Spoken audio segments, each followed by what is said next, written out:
the big one for the middleweight title. Bad blood. Some serious bad blood here. If I had to pick, god damn it, I hate doing it. But I'm going to do it. Okay, boys and girls. Welcome back to Big Red's channel.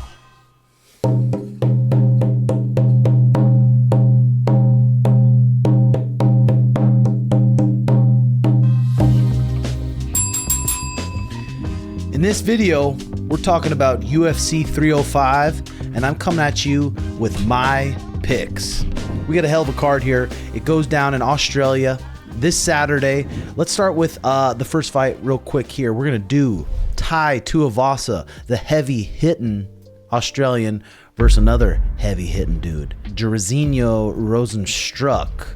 Okay, we got Tai Tuivasa fighting in his hometown. There's going to be a lot of pressure on him. A lot of pressure.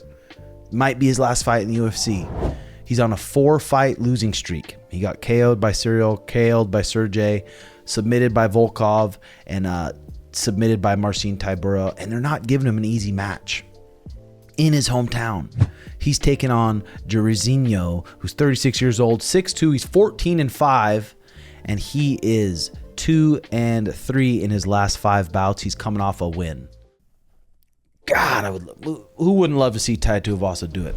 Boom, there's a good chance he could do it. He's got a good right hook hand, and he's got a good left hook. He backs up, he waits till he starts swinging on him. He's got a good counter right hand, and he's got a good counter left hook that will put anybody's lights out if it lands. Tai Tuivasa's been making some money. Who knows how hard he's training? If I had to pick, I love Tai Tuivasa, but I think Jairzinho might get it done if I had to pick. Next up, we got PrizePicks UFC 305, and there's a free square.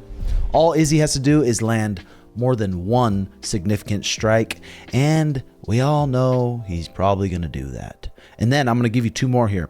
I'm going to pick Mateusz Gamrot at more than 49.5 significant strikes. I feel like he's going to mix it up. He's going to take Dan Hooker down. Dan Hooker is not going to give up easy. He's going to be getting up. Mateusz Gamrot's going to be probably damage him. I'm going to pick more than 49.5 significant strikes on that, and then we'll give you 1 more here. I'm going to pick Jairzinho Rozenstruik. He's taking on Tai Tuivasa, 2 heavy hitters. I'm going to pick less than 4.75 fight time. I think they're going to stand in the pocket and try to club each other. Go to the App Store, download the app, pick more or less on your favorite players in the NBA, NHL, UFC for the chance to win 100 times your money. Available in states like Texas, California, and 30 more, plus Canada. A new thing here. Place $5 lineup to get $50 instantly, no strings attached. Here's the scoop. Instant $50 for all new users who use code Timbo when they sign up. Win or lose, every new user who plays $5 lineup will receive $50 instantly, and I'm talking instantly. So code Timbo, and there's your picks. UFC 305. Next up, we got hell of a bout, lightweight bout here. We got Dan Hooker versus Mateusz Gamrot. Dan Hooker's 34 years old now, 6 foot with a record of 23-12. He's got 11 KOs, 7 submissions with 12 losses, and he's on a 2-fight win streak right here. He TKO'd Claudio, and he got that decision win over Jalen Turner, which was a hell of a fight. And he's taken on probably the best wrestler in the division, the wrestler who could give Islam serious problems. He could give Arman serious problems, and the dude's 33 years old. He's in his prime. He's got 24 wins and 2 losses, and he's on a fat win streak too here. He has a win over Arman Tsarukyan. He's got a win over Jalen Turner, split decision. He's got a win over Rafael Fiziev, and he's got a win over Rafael Dos Anjos. God, I'm a huge fan of these guys too. Dan Hooker versus Mateusz Gamrot. Dan Hooker, he's going to have to come out, and he's going to have to make the fight his distance. It's going to have to be his distance. Maybe with a little bit lower stance, his hands a little bit lower, ready to down block and ready to light Mateusz Gamrot up. But Mateusz Gamrot can grapple the whole time. He can keep up that pace for 15 minutes. So if I had to pick, Mateusz Gamrot gets it done by decision. Here we go. Moving on. Kai Kara France, 24 wins and 11 losses, 31 years old. The guy is 5'5", and he's coming off a 2-fight skid here. He's taking on Steve Erceg. A lot of pressure on these guys that are fighting in their home country. Taking on Steve Erceg, who was on a big old win streak, but then he lost that decision to Alexander Pantoja. If I had to pick right now, I'm going to pick Kai France. I think he's going to get it done. I think he's going to come out there, box him up, land some good right hands, and I think he's going to get it done by decision. Kai France. Okay, next up, the big one for the middleweight title. Bad blood. Some serious bad blood here. We got IZZY Adesanya, who's 35 years old now, 6'4", 185. He's 24-3, taking on the big, bad South African. 30 years old, 21-2. He's got 9 KOs and 10 submissions. He is a finisher. There were some big questions. Can he go 5 rounds? Usually after the first or second round, he is huffing and mouth breathing, and it looks like he's completely gassed, but he keeps pushing through. And then he goes and fights Sean Strickland. And he outgassed tanks Sean Strickland. Very, very close fight. Some people could have said it went Strickland's way. But Sean Strickland's a good wrestler. And DDP was able to take him down over and over. And DDP was the one backing him up. Now he's taking on Israel Adesanya, who's a little bit different of a fighter than Strickland. Not a little bit, a lot. He's more of a sniper. He's going to crack you. He's going to throw a lot of teeps. Dricus does float his chin when he comes in. He comes in, and when he does his blitzes, they're strong and they're fast, and he blitzes, but his chin is floating up. So if they've worked on it, similar to Sugar Show does, backing up, punching, boom, boom, boom, counter punching, and Dricus is open for some counter punches, but he does mix it up so well. He doesn't stand orthodox. He doesn't stand southpaw. He mixes them up, no rhyme or reason, and then randomly he'll explode into a takedown. So you got to constantly worry about the takedowns, which is going to open up his strikes. Israel is bigger than he's used to being. He's bigger. People are saying he's hitting harder.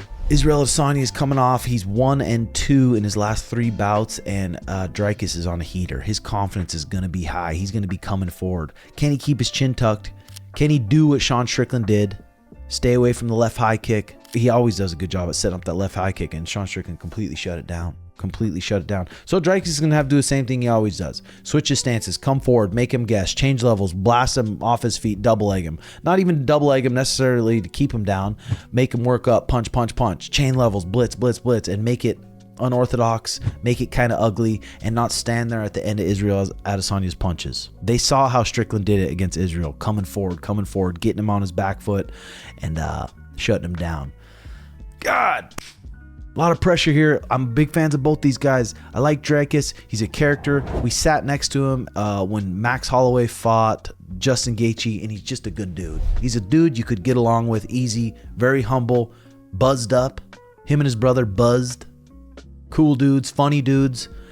I'm not going to be mad to see either of them win. If I had to pick right now, I know everyone's going to say Dricus by decision, and there's a good chance of that, but I think Israel Adesanya might get it done. The time off might have helped him get motivated. So it's been a year since he fought. Finally got a year off. Before, he'd be fighting all the time.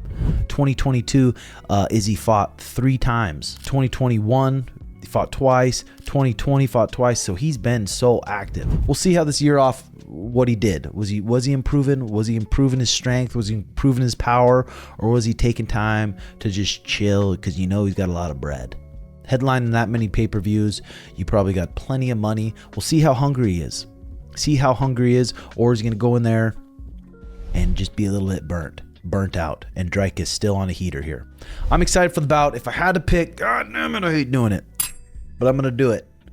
I'm going to say IZZY Adesanya gets it done. Let me know what you guys think below. I'm curious your guys' thoughts. Comment what you think below. Hit that like and subscribe button.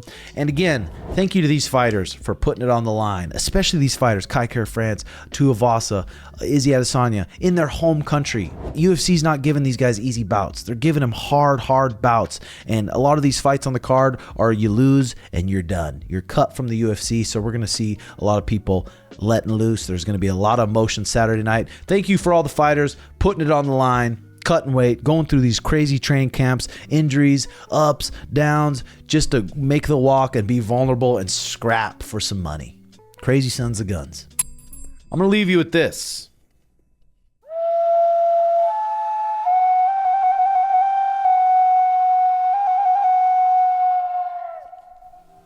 Love y'all. Bye-bye.